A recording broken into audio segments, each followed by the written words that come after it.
Welcome to the Anxiety Coaches Podcast, a relaxing and informative show where we explore anxiety, panic, and PTSD, sharing how you can overcome them for life.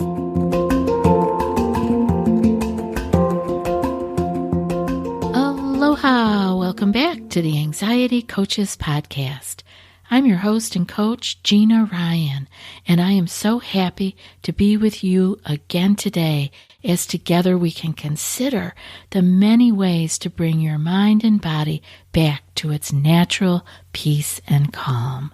In today's episode, I'm talking about anxiety and mind-body practices to let go.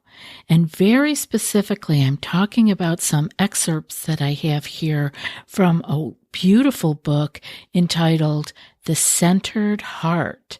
It's evidence-based mind-body practices to stress less and improve cardiac health. And this book is by Suzie Amendola, and she sounds extremely awesome to me. I don't know her personally, but she is an internationally certified yoga therapist who brings over 40 years of experience utilizing yoga to help others heal. She currently serves as a stress management specialist for the Ornish Lifestyle Medicine program, and that is a Medicare-approved intensive cardiac rehab program. And that's why I was excited to read her book, because I have a lot of respect for Dean Ornish and what he has been able to do to bring his lifestyle medicine program to Medicare, because I don't know about the rest of you, but if Medicare accepts a program, it has been thoroughly tested and it is really something that they buy into. And I've always appreciated Dean Ornish's work on bringing health to cardiac patients without a lot of outside interventions.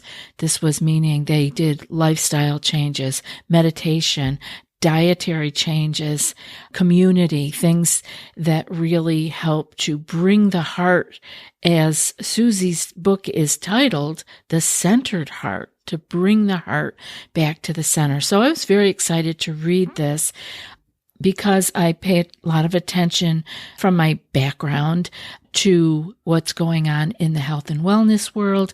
And I met Dean Ornish many years ago.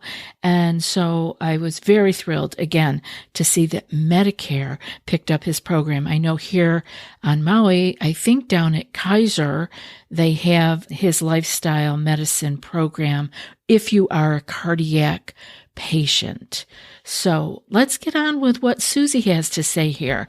It's a very interesting read. I'll have a link to her book in the show notes if you want to look a little further into it. And of course, I love anybody who's bringing the whole world of not only dietary changes, but that she brings in yoga and breathing. And well, let me just tell you a few excerpts here, and we'll talk about how they can relate to you and anxiety as a whole. And again, if you're more interested in it, you could go out and get the book. But, here and there, I'm going to pull out some things. Now, in the introduction here, she says, when she was 16, something shifted dramatically. I had an unexpected reaction after smoking pot at a party with friends, which set into motion a pattern of anxiety and depression that lingered for years and changed me forever. Was the pot laced? Was I allergic? A hormonal coincidence? Did it loosen a pattern of anxiety that had been deep and unexpressed until then? None of that is completely clear even now, she says. And it is as if my nervous system was short-circuited and my old way of being completely dismantled. I felt like I was trapped inside myself, looking through a haze that couldn't be lifted. Everything I did made me panic. I was afraid to leave my house, go to school, drive a car, wake up in the morning, and go to sleep at night. And let me stop there for a second because I want to address this pot smoking piece. I don't talk about it a lot here, but I get a lot of inquiries about whether smoking pot could have caused their anxiety. I get so many of them that it made me think, yes, of course this could be, because this could happen with anything, but very much so with pot. Now, she's talking about late 70s. I had kind of the same experience in the early 70s, and I have to say, I don't believe these are all coincidences, but there's no way to track back and make a definite conclusion about it. And we don't need to do that. We just need to know, like she is explaining here, she was afraid of everything. So let's continue on a little bit with her story. I just wanted you to know that I hear that a lot. So if you have any inkling that not only pot, but maybe any other recreational or pharmaceutical drug could be flipping you into a state of anxiety, pay attention to that so that you can avoid it and go on taking care of yourself in a different way. So to continue on here, Suzie says, overwhelmed and unable to pull myself up, I sank deeper into a depression. I hid my suffering, and I was too afraid and ashamed to talk about it, for fear no one would understand. The doctors I saw threw their hands up with nothing to offer. Mental health treatments in the late 70s in the Midwest were mostly unrefined. I imagined the diagnosis for anxiety would be something out of the movie One Flew Over the Cuckoo's Nest. A doctor would say, "You had a nervous breakdown." This would be followed by a month or more stay in a mental hospital and drug and electric shock therapy that did more harm than good. I had witnessed this with family friends, and I wanted no part of a treatment plan like that. And so, without a path to healing anxiety and panic, it robbed me of much of my teenage years. My family and friends chalked it up to a period of moodiness and teenage angst, while I wandered alone in the darkness, looking for anything that could relieve my suffering. Now, I don't know if many of you can relate to that, but the people that I have talked to individually and people in my group definitely could relate to that, to being alone with this fear. You don't need to be alone, and it is very common. And just like the anxious mind would have you think, it would have you think, just like she described, that you are going to end up in a mental hospital, something along the lines of One Flew Over the Cuckoo's Nest. So she is really doing a good job of describing her own struggle. And then further on in chapter 1, she talks about, I'll just read the quote here. She says, "We are all living somewhere in the space between ease and dis-ease, and the choices we make each day about how we live can move us closer to one end or the other on that continuum of health. Stress is itself an epidemic of monumental proportions, and the way that we react and respond to stressful situations plays a major role in our suffering. The CDC notes that 75 to 90% of all doctor's office visits are for stress-related ailments and complaints."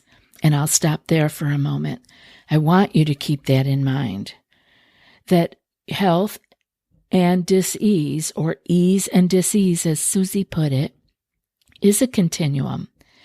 And if the CDC is noting that 75 to 90% of our doctor's office visits are for stress-related ailments and complaints, we can easily move ourselves away from the dis-ease side of that continuum by taking care of ourselves in a different way, by making lifestyle changes for our stress, for our ease and peace and calm.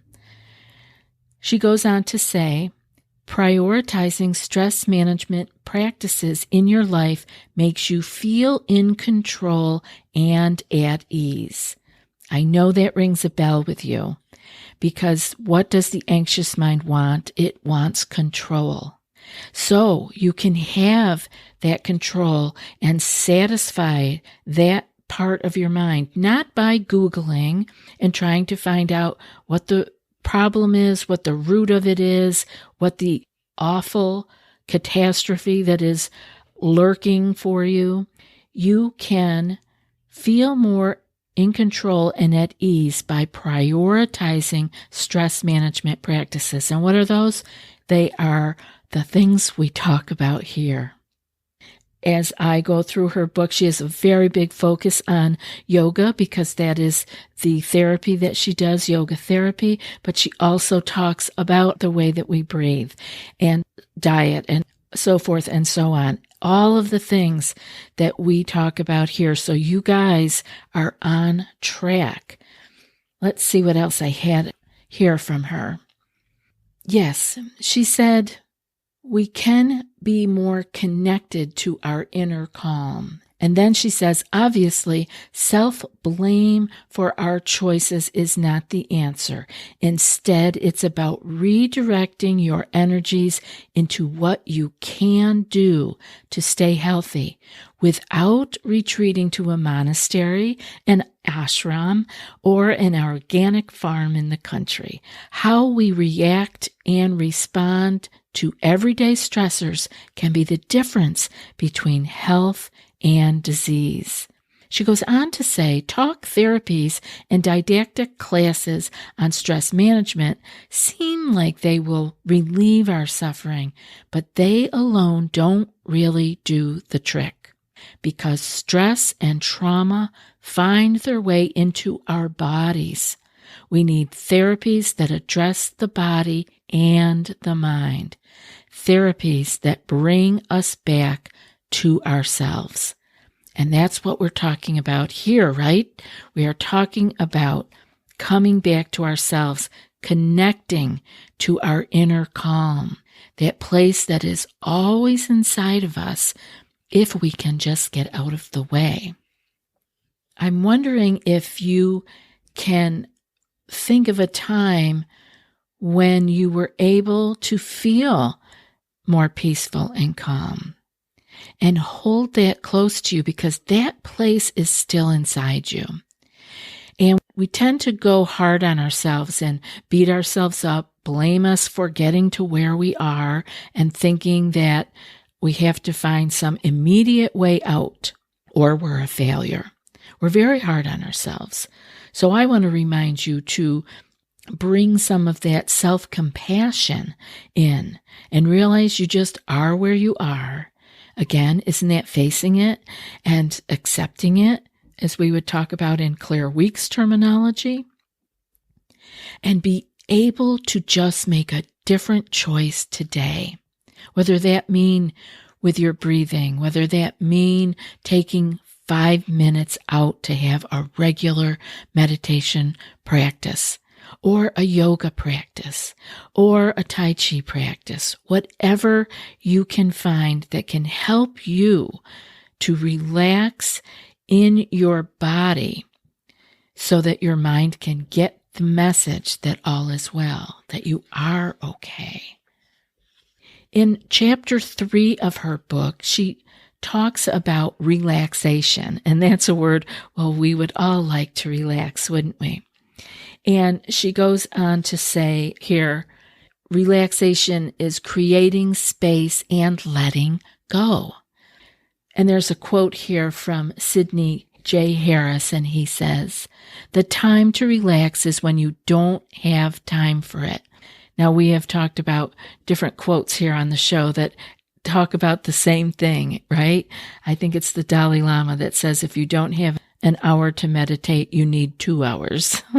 So there we go. There's a lot of ways to say it. So if the time to relax is when you don't have time for it, we got to keep that in mind. And you do so much better to take that moment out. And so what I wanted to do before I let you go is go through this little centering moment practice she has here. What's nice about the book, she does have a lot of different centering practices and everything. It's highly referenced, so you can see exactly where she got all the information she is talking about that she uses in her program, which is in the Dean Ornish program. But let's do this right now. Let's do her practice from chapter 3, a centering moment. Using breath to relax areas of tension in the body. This is going to sound familiar to you, but I thought it might be nice for you to hear it from someone else's words. She says, sit down or lie down. Soften the gaze of your eyes. Take several conscious, slow, deep breaths. As you settle in, begin to turn your attention inward as if to feel yourself from the inside. Notice any held tension in your body or mind. Just simply notice, no need to judge. Take a deep inhale, and as you exhale, begin to send a wave of relaxation over the body from top to toe. And repeat this several times, slowly. Imagine the breath smoothing out any tension that is within your reach, any tension you are willing and able to let go of. Pause for a moment and observe. Now send the breath directly into the specific area of tension or tightness. Breathe as if you are breathing in, around, and through these areas. Allow the breath to unwind and dissolve any remaining tension within your reach. Now close your eyes and be still and notice how you feel. And that's the end of that centering practice, a centering moment from Suzie Amendola. And I want you to remember, as she says in her book in chapter 3, we want solutions that are lasting and helpful to manage our stress. But how do we truly rest our body and mind so we can do so? How do we experience deep relaxation? Relaxation is a learned and conscious letting go. Just like a computer needs to be rebooted regularly to run efficiently, so do we. The practice of relaxation is the reset button. I hope this has been helpful for you. I hope that you could actually look at your meditation time as your reset button. Maybe it could be your prayer time at night before you go to bed as your reset button. Sometimes we need to look at it that way and equate it to how we take care of our computer so that it works well. And we need to do the same for ourselves. Again, I hope today's show was helpful for you. I love being able to share other authors and people with you when I find a gem. So I look forward to being with you in another couple of days. But until then, be well and aloha. And now for today's quote. When we are no longer able to change a situation, we are challenged to change ourselves. And that's from Viktor Frankl. I'll be back in a few more days with another podcast. Until then, be well and aloha. Thanks so much for joining us for today's episode of the Anxiety Coaches Podcast. Find more information at theanxietycoachespodcast.com.